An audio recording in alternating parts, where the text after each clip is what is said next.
আজ বিজয়া দশমী। সবাইকে শুভ বিজয়ার অনেক অনেক শুভেচ্ছা আর বড়দের প্রণাম ও ছোটদের ভালোবাসা জানাই। আমাদের আজকের বিজয়া দশমী পালন করা হচ্ছে কারণ বৃহস্পতিবার গত দিন ছিল, সেই জন্য আমরা আজকের দিনে সবাই বিজয়া দশমীটা উদযাপন করছি। আর এখানে মেন উদ্দেশ্য ছিল মা দুর্গা যেহেতু অসুর দমন করে কৈলাসে ফিরে যাচ্ছেন, সেই শুভ শক্তির আনন্দে আমরা একে অপরের সঙ্গে আনন্দ বিনিময় করি, মিষ্টিমুখ করি এবং মা দুর্গাকে সিঁদুর প্রদান করা হয়। আর সিঁদুর হচ্ছে ব্রহ্মার প্রতীক, সেই ব্রহ্মাকে সন্তুষ্ট রাখার জন্যই আমরা মেন হচ্ছে সিঁদুর খেলায় সবাই মেতে থাকি।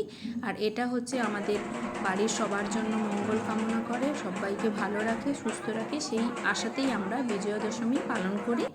পালনের মাধ্যমে আমরা একে অপরের সঙ্গে আনন্দে মেতে থাকি, সিঁদুর আদান প্রদান করা হয় এবং মিষ্টিমুখ করা হয়। মেনলি এই দিনটাতে সবার সঙ্গে একটু দেখা হয়।